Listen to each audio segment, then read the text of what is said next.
Good afternoon. I'm Victoria Marshall, and welcome to the Washington Watch News Desk.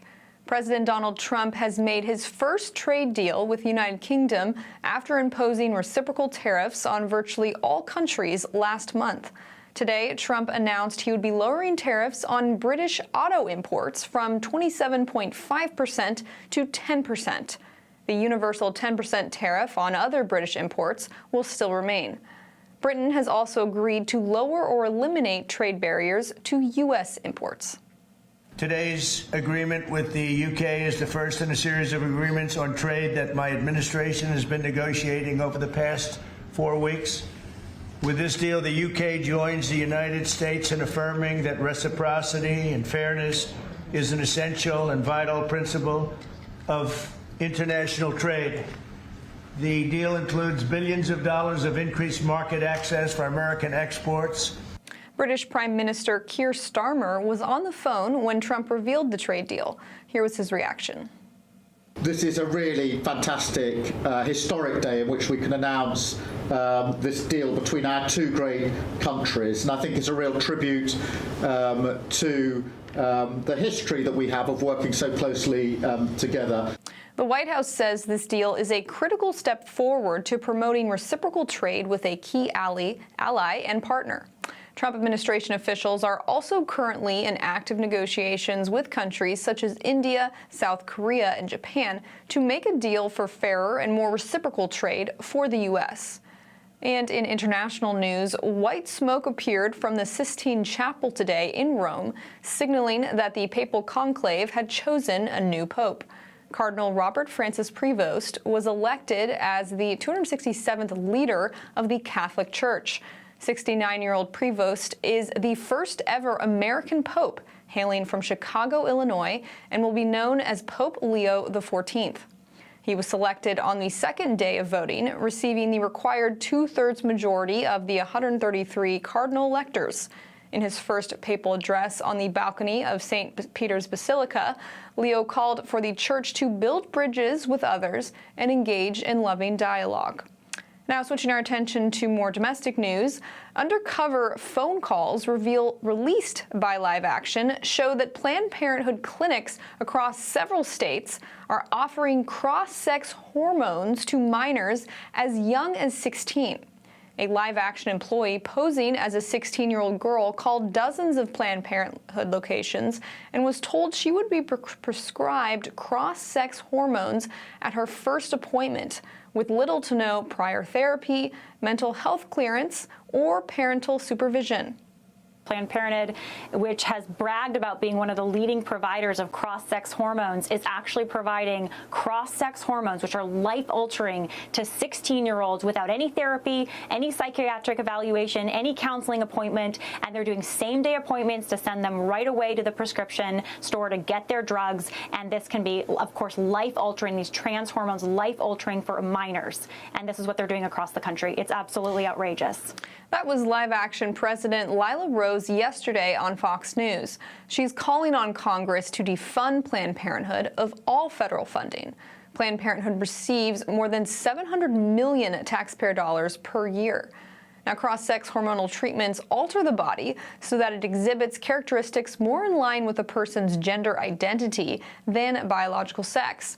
But these treatments can result in serious, life-altering side effects, including permanent infertility. Sadly, all these side effects are dollar signs for Planned Parenthood. Now, Lila Rose's comments come as some House Republicans are considering cutting federal funding for Planned Parenthood in their multi-trillion-dollar budget bill meant to advance President Trump's agenda. Lawmakers are looking to make at least $1.5 trillion in spending cuts to offset Trump's tax cuts, and Planned Parenthood's funding could be a part of those cuts. Now, those are today's headlines. I'm Victoria Marshall. Up next is Washington Watch with Tony Perkins. We'll see you tomorrow with more news.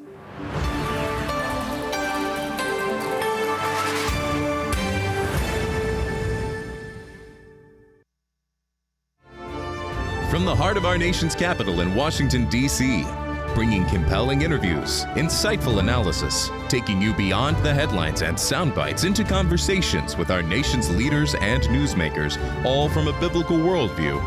Washington Watch with Tony Perkins starts now.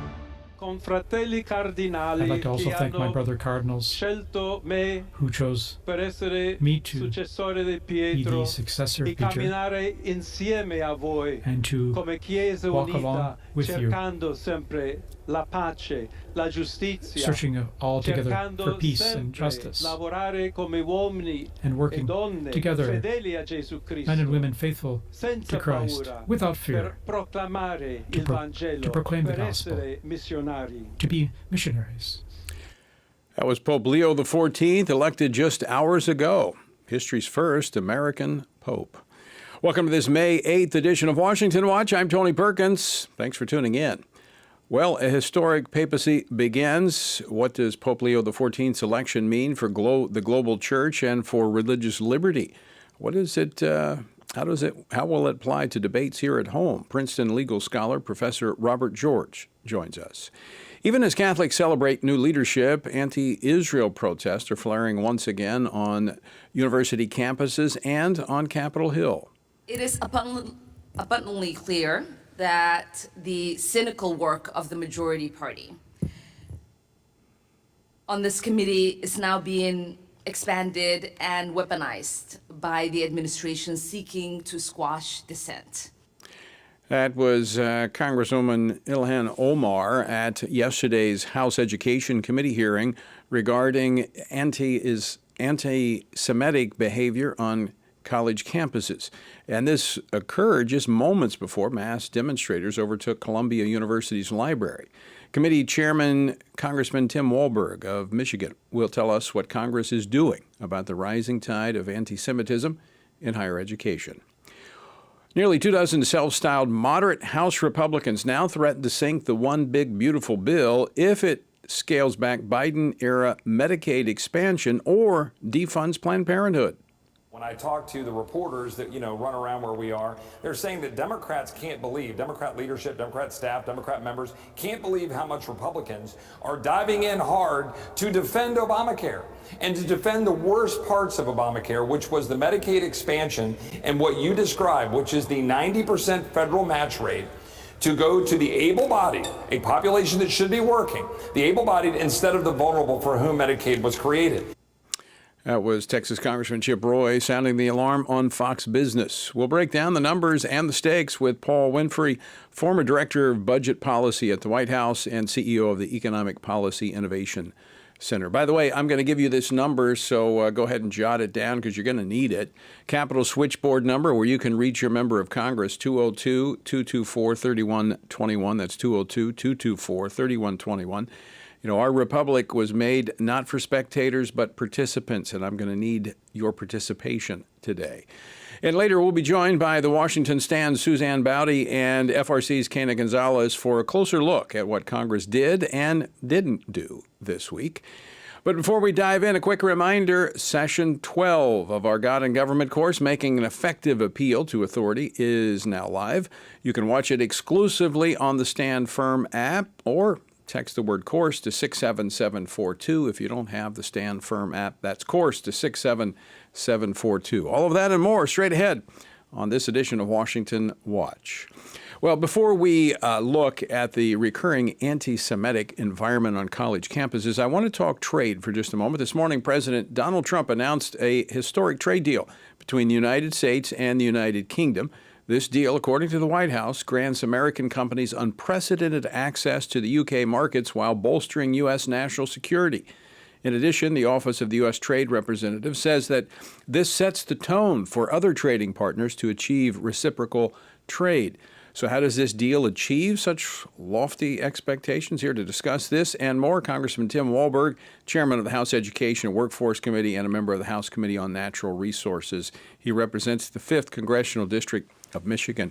Congressman Walberg, welcome back to Washington Watch. Always good to see you.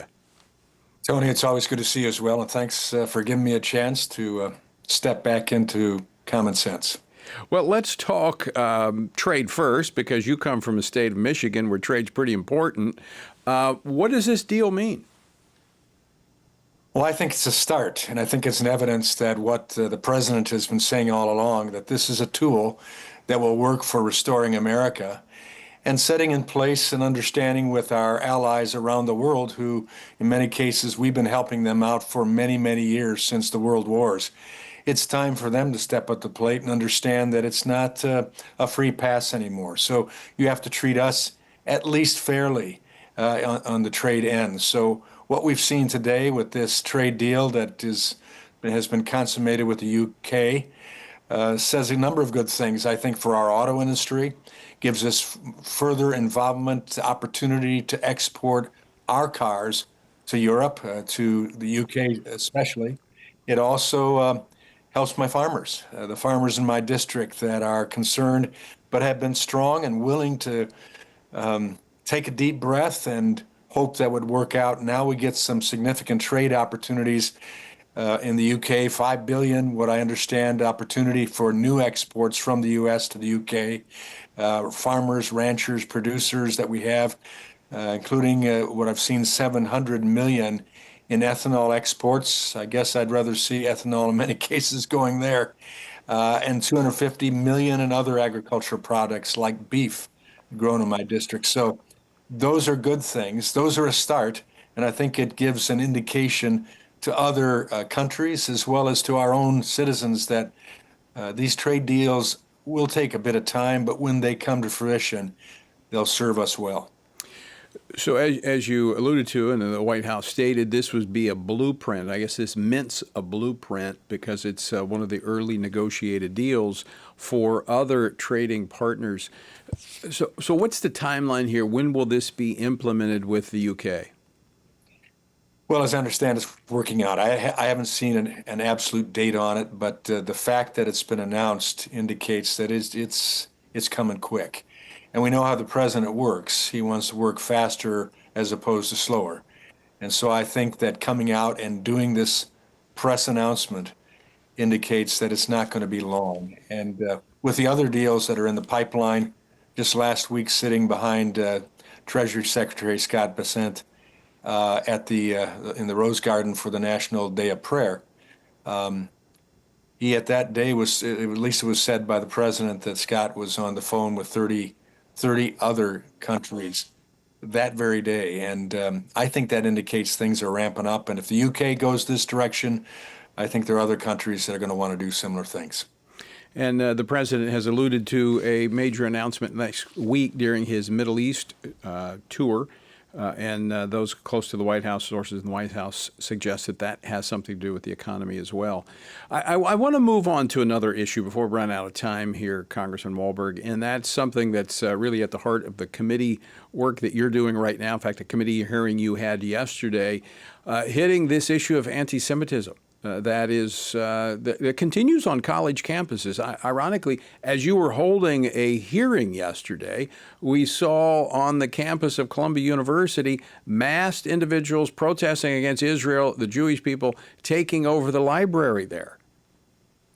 Yeah, and desecrating the library it is. I received a video from one of our Columbia student friends, a senior there, that was in the library at that very time. Took videos of what was going on, the defacing of library property, the takeover for over 4 hours from the freedom to use that library by all students. And then ultimately, thankfully, the New York Police Department came in and gave a bum's rush to these people who are abusing their rights as citizens, or I guess we'll wait to see how many of them were on visa with student visas to study here. If we find people that were in that conflagration, as it were, who are legal immigrants under a visa but have abused their opportunity here by demonstrating in such a way support of terrorist organization like Hamas, I'm hoping to see that they'll be removed from the country, and they'll have to take their education someplace else because America's free, but the opportunity isn't for people who will abuse the freedom that they have here. So we're going to continue pushing back, and had 3 college presidents in front of us yesterday from across the nation, trying to show that it's not just at the Eastern liberal Ivy League schools or places like Northwestern and others. It goes to smaller colleges like Haverford and in Pennsylvania. We looked at DePaul, which was a surprise that the largest Catholic school in the country was involved with this anti-Semitism on the campus. And then Cal Poly, San Luis Obispo also is in front of us. I think two of the presidents showed that at the very least by having this hearing, they've jumped up and are attempting to do some things that I think will bring about some control. But Haverford gave us no indication that she understood at all what potential there is for her and her school to have significant problems by being unwilling to make it very clear that this type of activity goes beyond simple First Amendment liberties. When you start to take away people's free living out of those liberties on the campus, and you put people in fear simply because who they are, what they are, their nationality, their race, their position as a Jew that they can't change, that's wrong and that's un-American. It's disturbing that we're still seeing this type of activity, although not surprised. This ideology has been around for a long time, this anti-Jewish, anti-people of the book. We've seen it. It's rooted in history.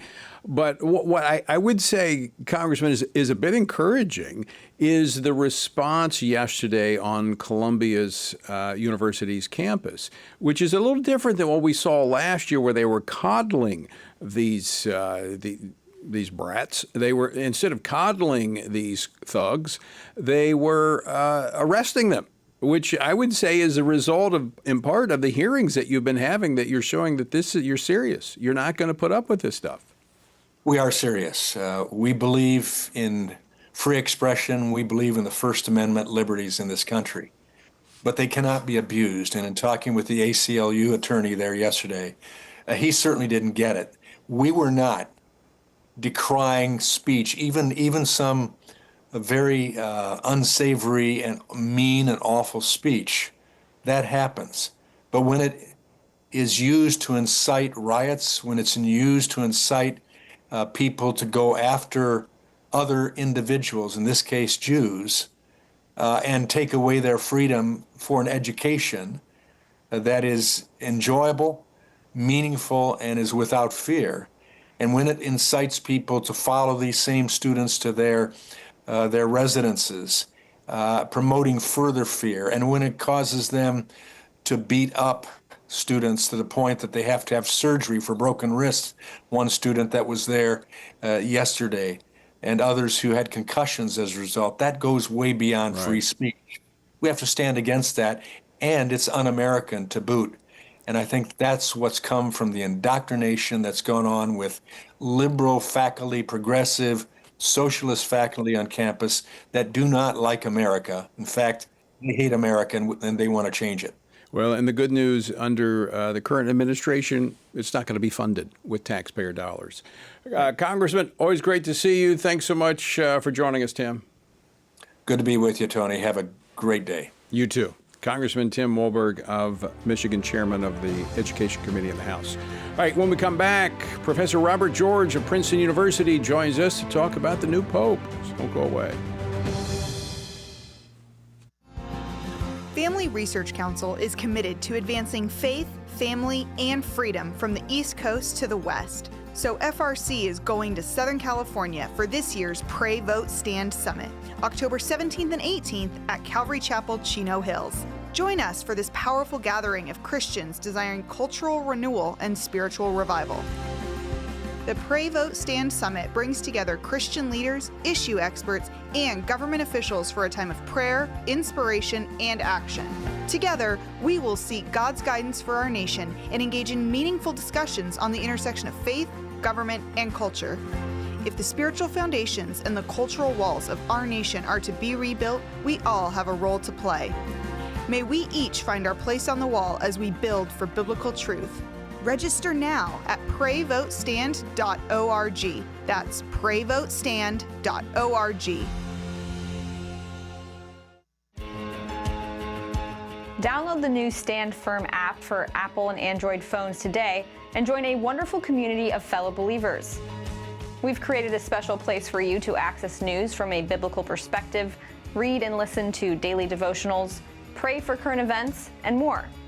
Share the Stand Firm app with your friends, family, and church members, and stand firm everywhere you go.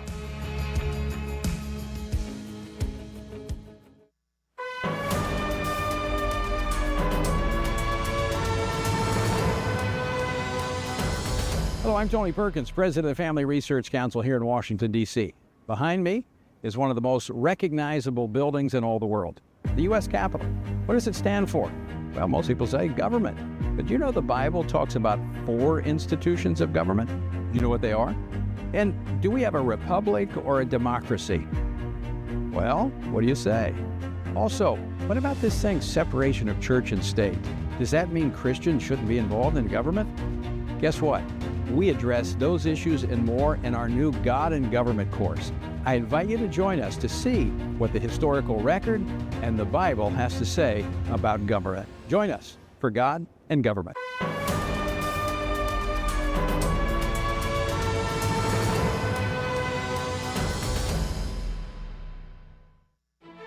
Looking for a trusted source of news that shares your Christian values? Turn to the Washington Stand, your ultimate destination for informed, faith-centered reporting. Our dedicated team goes beyond the headlines, delivering stories that matter most to believers. From breaking events to cultural insights, we provide clear, compassionate coverage through a biblical lens. Discover news you can trust at the Washington Stand, where faith and facts meet every day.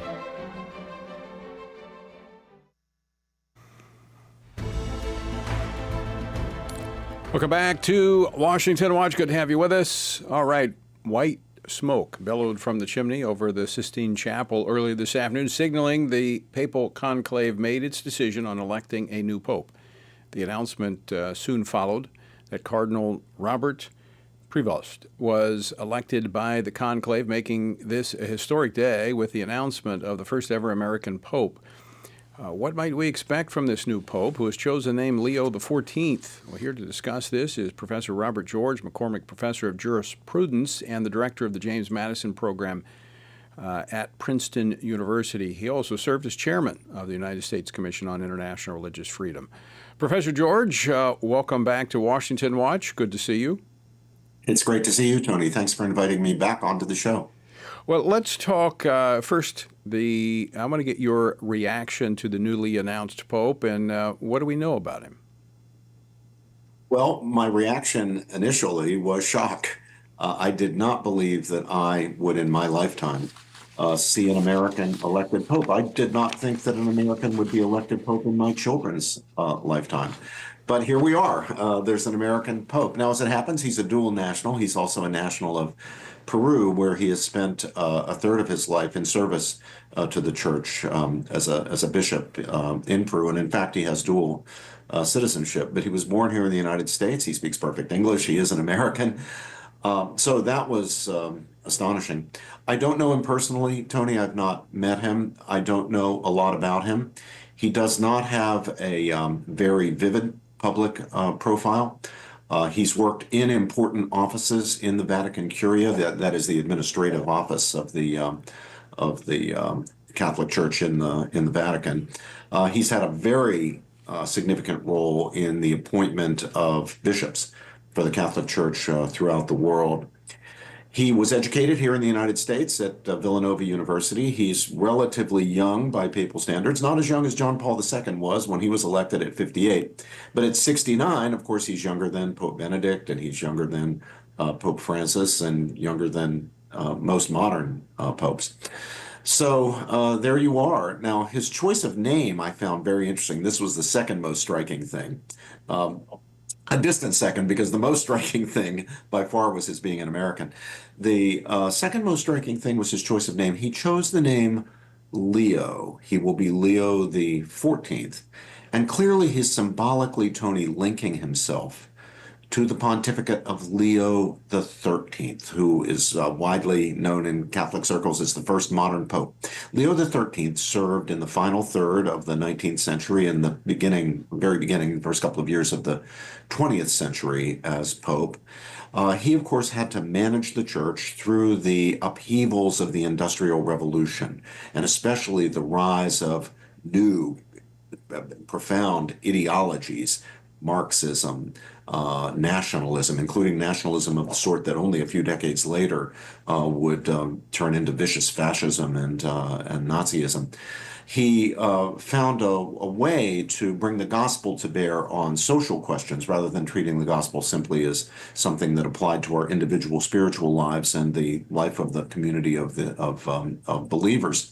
He forcefully condemned Marxism and indeed all forms of socialism, but he also rejected laissez-faire, social Darwinist, dog-eat-dog capitalism. So he was not a collectivist by any means, but he wasn't any kind of radical libertarian or individualist. He again found a way that he felt was more in conformity with the gospel, and he inaugurated the great tradition that we've come to know as the tradition of Catholic social teaching, which began with his encyclical entitled Rerum Novarum, of New Things, in 1891. Well, that's what I know, Tony. Well, it sounds like you know quite a bit, Robbie, when it comes to his selection of names. But I want to talk about his place in history, what it could be, given where we are. I mean, internationally, I think of Pope John Paul when we were faced with communism. He worked with Margaret Thatcher. He worked with Ronald Reagan, very clearly to take down the wall in Eastern Europe.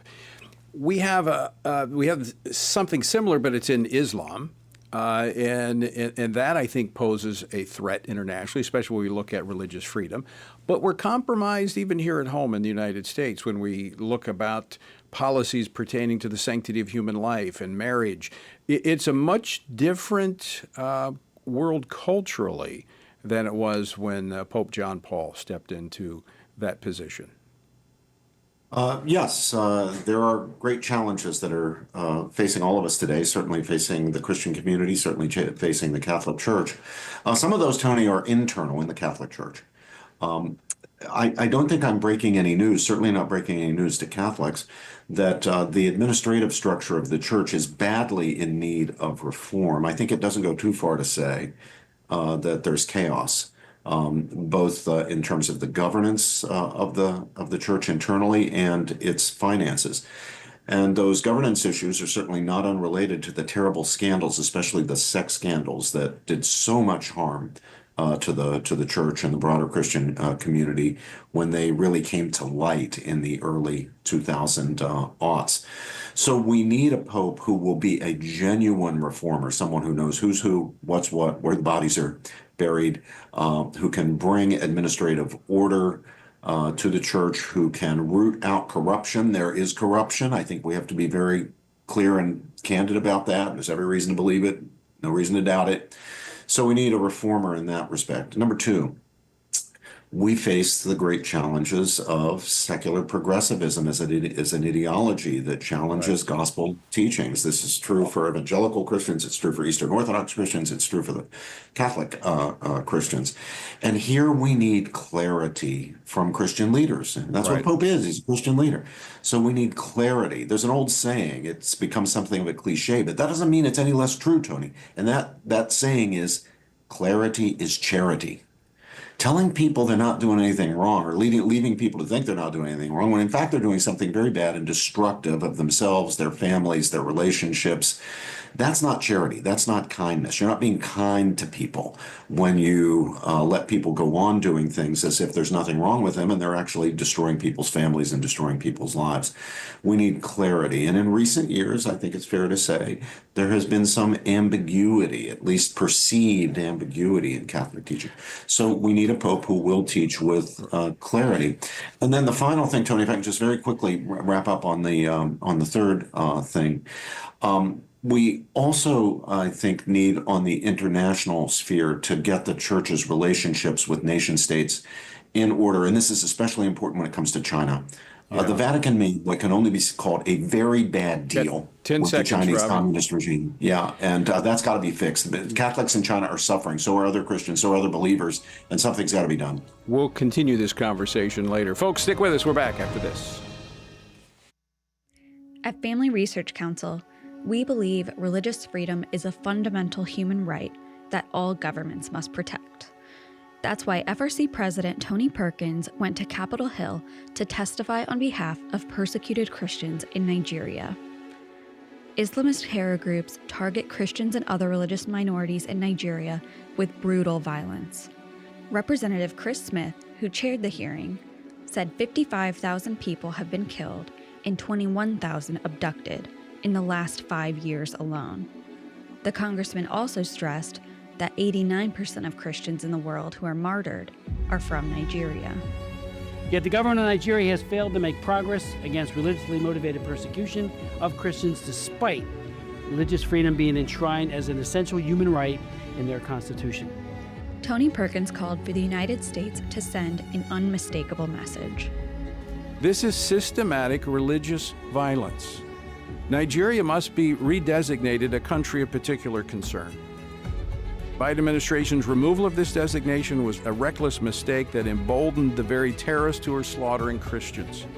Redesignating Nigeria will enable the U.S. government to pressure Nigerian leaders to protect vulnerable Christians.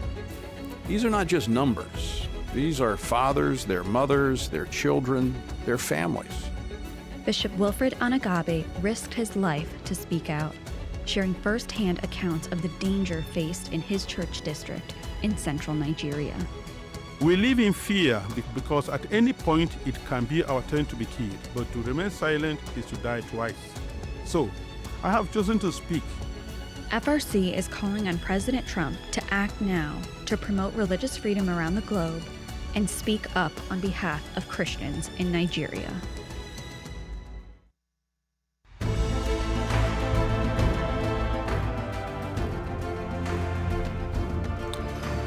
Welcome back to Washington Watch. Thanks for joining us. And to what Professor George was saying, I would just say, amen. We need the spiritual leaders to speak with moral clarity to our political leaders. They shouldn't be taking their cues from the political leaders. And we need that here in this country when it comes to important issues, defining issues like the sanctity of life, marriage, human sexuality, all of those issues. All right.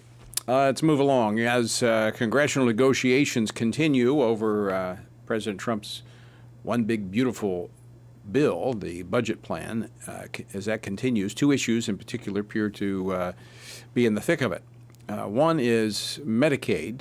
There was the expansion of Medicaid, which has cost a lot and is going to cost a lot more and could sink Medicaid for those individuals who truly need it. The other thing that has appeared this week, in fact, just yesterday, was that in the reconciliation has been the call to defund Planned Parenthood. That last count is about $700 million that it received from the federal government. Well, now we have moderates in the GOP, not Democrats, but moderate Republicans saying, I don't think we can support dialing back Medicaid. We've got to keep it like it is. Well, let's talk about that. And here to discuss this, Dr. Paul Winfrey, the founder, president, and CEO of the Economic Policy Innovation Center. Paul is also the former White House Director of Budget Policy, having served during the first Trump administration.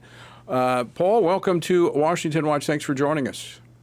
Thanks for having me. I really appreciate it. All right, I want you to break this down for us because, you know, we hear Medicaid, the Republicans are going to cut Medicaid, the sky's falling.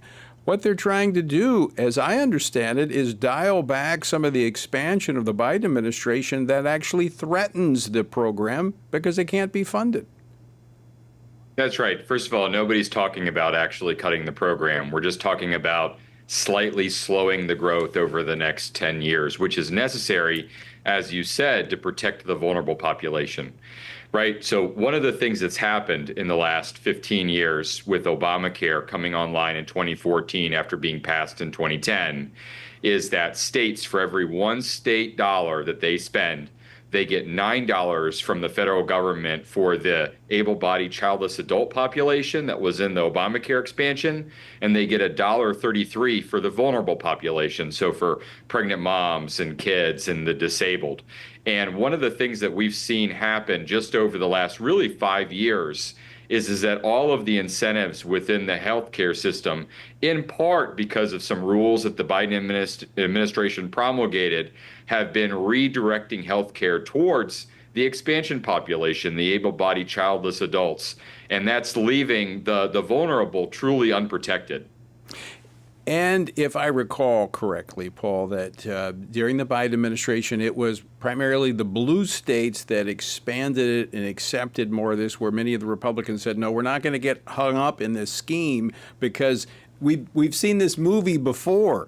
I remember back when I was in the state legislature in Louisiana, the federal government entices you into these programs, and then at some point they cut off the federal funding, and you're left with the bill. But a 9-to-1 ratio is a pretty strong incentive for the states to expand. That's right. And one of the things that the 10 states that haven't expanded are hearing from their hospitals and their insurers is that they're leaving all this federal money on the table and then they have to expand. But the reality is that if we keep pushing towards a larger and larger growth in government control and in government funding for healthcare, eventually it's going to set us up for single payer, which is exactly what the Democrats knew they were going to be doing when they passed Obamacare in the first place. They knew that we would ultimately get here. And so, I'm hopeful that one of the things that the Republicans would consider as they move through this reconciliation, this budget bill, is adjusting for some of the inequities in the program so that we make sure that we can protect it for the truly vulnerable and that it's there for them when they need it. So specifically, what should they do? Because we see some in those blue states saying, we don't want to touch it, don't want to dial it back. But then if the other states that haven't taken it, if they were to expand theirs as well, how are we going to pay for that? So there are three things that they should be doing. The first thing that they should be doing is reducing the federal match for the able-bodied population down to the vulnerable level, right? So that the medical system, it stops prioritizing the able-bodied versus the truly vulnerable. The second thing that they need to do, and this is something that the Trump administration can actually help with, is that during the Biden administration, they promulgated rules that said that Medicaid can pay up to commercial rates.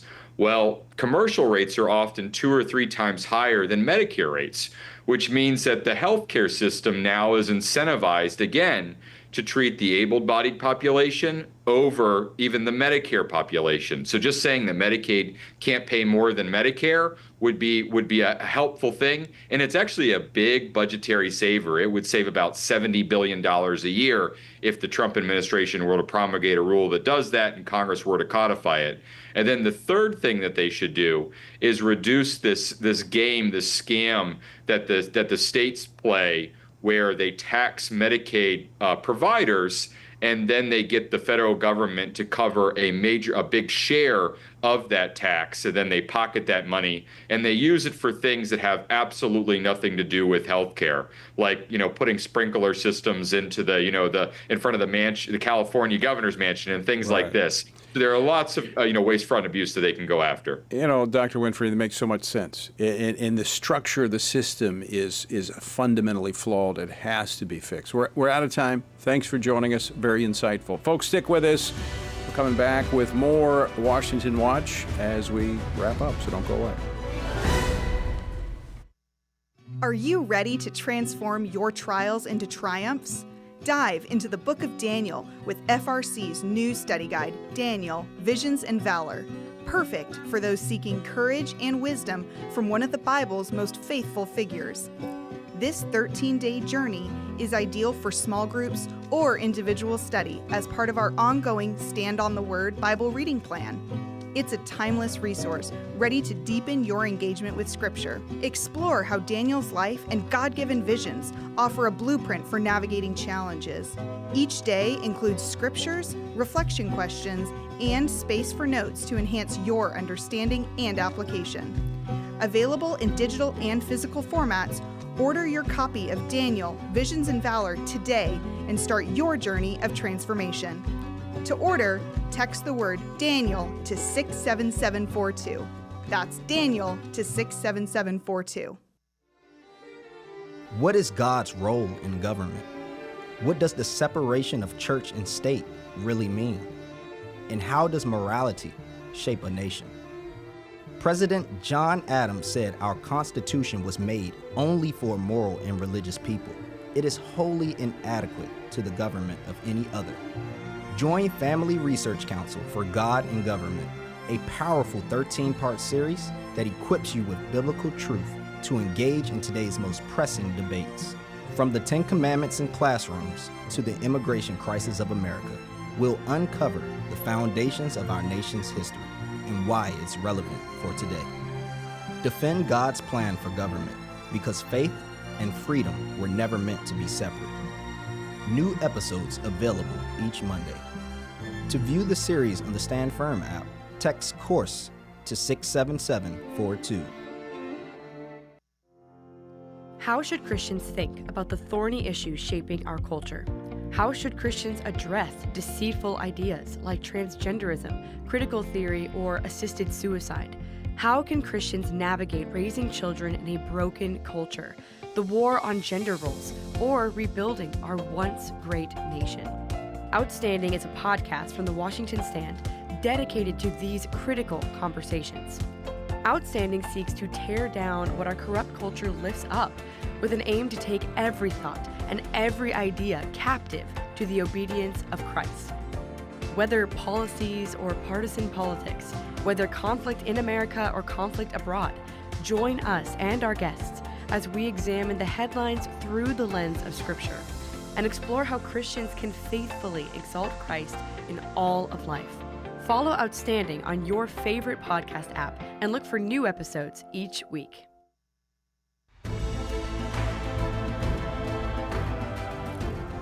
Welcome back to Washington Watch. Thanks so much for joining us. I didn't get into this with Dr. Winfrey for you, but the other issue that has come up this week is the defunding of Planned Parenthood, which is in the reconciliation bill. We've got a handful of moderates that are saying, "No, we can't do that. We can't do that. We can't defund Planned Parenthood." Really? I mean, that's something that has been the focal point for Republicans for decades. Why would we give $700 million to Planned Parenthood? That's the tax dollars they got in their last report. So this is where you got to take action. You need to contact your member of Congress and tell them, no, we are not funding Planned Parenthood. The Republicans control the White House, and they have workable control of, and I understand that the margins are very, very thin, but in reconciliation, this is the only opportunity to get it through the Senate. The Republicans should stand together on this. This is a fundamental issue. We shouldn't be funding organizations that not only fund abortion, but also Planned Parenthood as the abortion pill, which is another topic for this administration. But as Planned Parenthood sees they're losing money, in part because the abortion pill is now about 70% of abortions, depending on whose numbers you look at. So they're moving into providing transgender treatments, experimental drugs, in some cases for minors, and circumventing their parents, and even in states where it's illegal. So why should we fund that? So text the word Congress to 67742. That's Congress to 67742, and I'll send you a link so that you can contact your member of Congress. That's Congress to 67742. Our word for today comes from Daniel chapter 9. In the first year of Darius, I, Daniel, perceived in the books the numbers of years that must pass before the end of the desolations of Jerusalem, namely 70 years. The year was 538 BC, shortly before Daniel was thrown into the lion's den. From studying the prophet Jeremiah, Daniel realized that Israel's captivity was nearing its end. The 70 years were almost complete. He may have also been reading Isaiah, whose words echoed God's promise of restoration. These prophetic writings didn't lead Daniel to passive waiting. They propelled him into prayer. He called upon God to fulfill what he had promised. This may explain why spiritual opposition intensified, eventually manifesting in the political scheme that landed Daniel in the lion's den. What looked like palace intrigue was really a spiritual battle, forces of darkness attempting to block God's purposes. When we pray for the fulfillment of God's word, we join Jesus when he said, "Your kingdom come, your will be done on earth as it is in heaven." That kind of prayer disrupts hell's agenda, and that's precisely why it matters. For more on our journey through the Bible, text Bible to 67742. Well, Congress has departed town this afternoon and will return next Tuesday. So what got accomplished this week and what did not? Joining me now to discuss this, Suzanne Bowdy, editorial director and senior writer at the Washington Stand. Suzanne, welcome to Washington Watch. Thanks for joining me. Thanks, Tony. So a lot happened this week, and in the background of it, all Congress was focused, a lot of it was focused on the budget reconciliation. But there seems to be a few roadblocks along the way. Let's talk about that. Well, poor Mike Johnson, I don't think he's had a week yet where he hasn't had some sort of major obstacle to overcome. And you have to give him credit. He's really handled his job miraculously, as some would put it. He's dealing with, as we all know, a very slim majority, just 3 votes he can lose on any piece of legislation at this point. But within the Republican Party, unfortunately for him, are some very clear dividing lines between the moderates in the party from blue states, swing states who are vulnerable in the next election, and also the hardline conservatives, which I would assume Johnson himself, if he were still just a congressman, would find himself aligned with. So he's walking a tightrope here, trying to please both sides in order to come up with a one big, beautiful bill that will actually make it over the finish line into the Senate. This week has presented a lot of obstacles. You were just talking in the last segment about Medicaid reform. Unfortunately for Mike Johnson, the two sides of his caucus have very different ideas about what those reforms should look like. I think that you outlined some of those with the doctor there. But for him, he's up against a wall right now trying to please both sides. It's not an enviable position to be in, but as you've talked to Mike Johnson extensively, you know that he's been able to do some amazing things, and I hope for his sake that he's able to do that and meet the deadline that's imposed on him, which is sometime between Memorial Day and July 4th. So let's talk a little more specifics when it comes to the Medicaid. I know we were talking about this with Paul, but I think it's very important that people understand what we're discussing. I'm going to play clip number 13 of Congressman Mike Lawler. I've been very clear in this, and that I will not support any proposal that cuts benefits or reduces services for Medicare or Medicaid. These programs are lifelines for millions of Americans, and we must strengthen them, not chip away at them. All right, he's one of the moderates who are saying they will not support a reconciliation bill if there are any reductions to Medicaid. Now, let me be very clear. There are no reductions being proposed for Medicare, which is for the elderly. The Medicaid, it's simply, as we're being discussed, was the expansion and the disproportionate 9-to-1 federal funding for able-bodied individuals, men who don't have children, who could go to work. I mean, this sounds like common sense. Why would we be doing this? It is common sense. And Chip Roy, one of the conservatives that's been leading the effort to really reform Medicaid, had said, hey, we're not cutting any sort of care for these populations. What we're doing is making sure that we're serving the correct populations. As you brought up, this has been expanded. I mean, right now, I think about 90 million Americans are currently on Medicaid, which is a shocking number when you consider the cost that accrues to taxpayers. All that these conservatives are asking for is that A, you get rid of the fraud, waste, and abuse that DOJ has identified. B, you make sure that if you are able-bodied and you can work, that you work to get those benefits. 3, that no illegals be a part of Medicaid, which, as we've seen from some of the DOJ work, there are illegal immigrants profiting from this, and that the care of the actual vulnerable does not come after the care of these people that should not be on the program in the first place. So to address those issues, you are dialing back Medicaid. You're not affecting people who should legitimately get it, but you are reducing. And so what these moderates are saying, we don't want to touch it. We want status quo. We want to continue the Ponzi scheme that the Democrats put in place that will ultimately break the system and be there for no one. That's what they're saying. Correct me if I'm wrong, but that's what I hear them say. No, you're absolutely right. And it's very disappointing to hear that, along with these moderates, as you mentioned, saying that they won't defund Planned Parenthood, which is the easiest lift of all. We're talking about something that 57% of the American people oppose, which is their tax dollars going to an organization whose primary goal is killing innocent young children.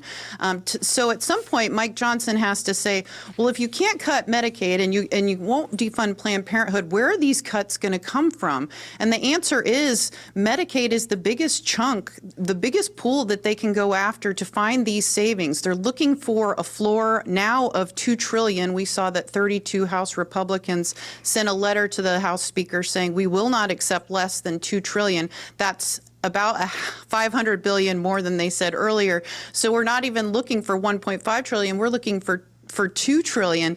And to do that without Medicaid, which makes up about $900 billion of our spending, where do you find those cuts? At some point, the moderates have to give, and it's time for the conservatives to say, look, we've compromised enough. It's time for you to compromise. All right, you're going to get me all worked up here when we start talking about Planned Parenthood. This organization is built on a lie. It conducts itself fraudulently. And it's doing so with taxpayer dollars. Now, and this is a free country. You can do whatever you want.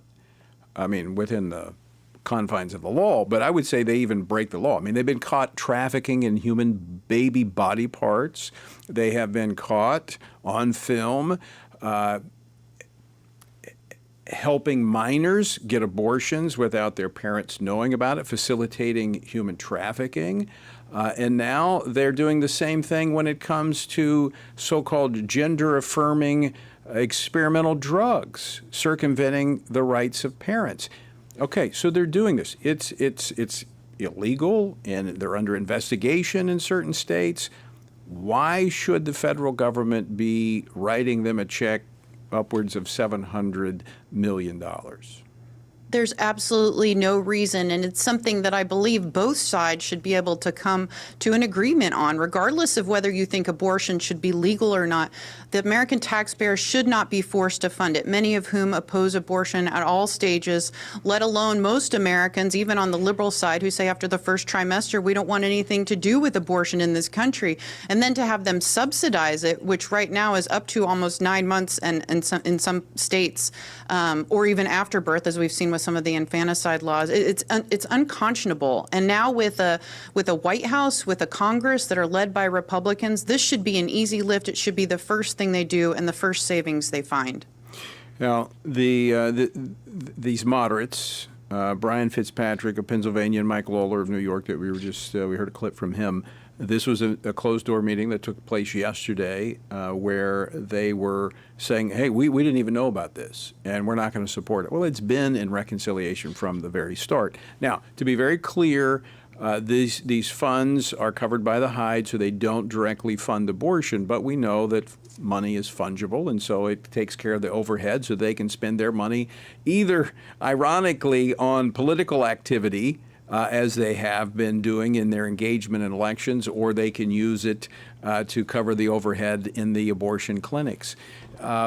So the bottom line is they're getting federal money. They're getting taxpayer dollars to do this. So, folks, I want to encourage you. This is where we draw the line. If we don't do it now, when do we do it? I mean, when will Planned Parenthood be defunded? When will we put aside organizations like SPLC? If the Republicans don't do it now, when will it happen? So text the word Congress to 67742. That's Congress to 67742, and I'll send you a link so that you can contact your member of Congress and say, defund Planned Parenthood. This is time to draw the line and say no more. We're not doing this. All right. So, Suzanne, on to other issues as Congress has left town for the week. They come back on Tuesday. What other business did they accomplish or was left undone? Well, I will say reconciliation has taken up a good chunk of the Republicans' time this last week, actually for the last month or so.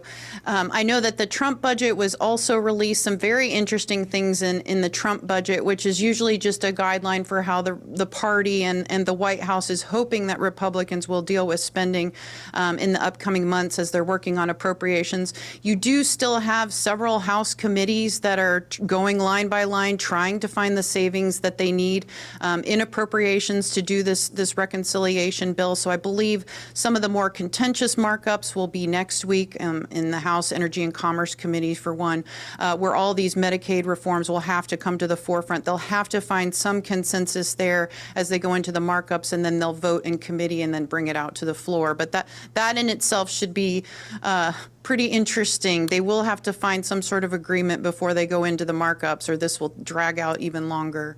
So are we going to see a puff of white smoke above the Capitol by the end of next week? I'm sure Mike Johnson would like for that to happen. They've set a deadline in part because of the debt ceiling cliff, because the debt ceiling will probably be hit in June. So they were hoping to get this through the House onto the president's desk by Memorial Day. That's not going to happen. They might be able to get it through the House, but they're going to have to come to terms with where they find, as you said, initially it was 1.5. There are conservatives saying it needs to be $2 trillion. I don't see how they're going to get to that place. I think $1.5 trillion is probably going to be the best that they can do, but even that is going to be a stretch if they can't get their moderate colleagues to go along with some of these reforms. Well, and unfortunately, one of the ideas that you saw floated today by Trump himself, if they can't come to some agreement on Medicaid, was, well, we're going to have to bring taxing the rich back on the table, because how do you pay for all of this? How do you continue to pay for people who don't belong on Medicaid and all of the other government bloat that we're not dealing with? Nobody said this would be easy. Nobody said that paring back all of this spending from years and years of programs that have ballooned out of control would be easy. But it has to be done. Otherwise, you're not going to have the extension of the Trump tax cuts. And if you don't, as Mike Johnson has said, every family will get a $2,000 to $3,000 tax hike.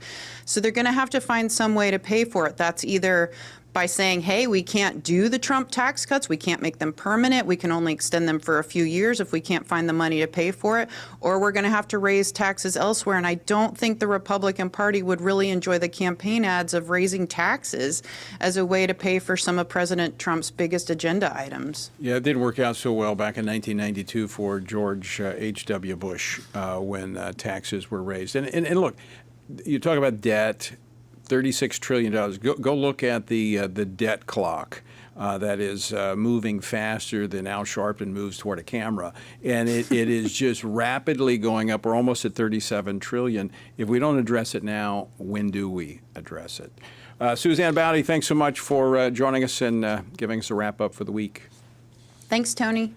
All right, folks, and your action item, text the word Congress to 67742. That's Congress to 67742, and I'll send you a link so that you can reach your member of Congress and tell them to defund Planned Parenthood, and you can tell them to do the Medicaid reforms that are necessary to advance this reconciliation and start addressing our national debt.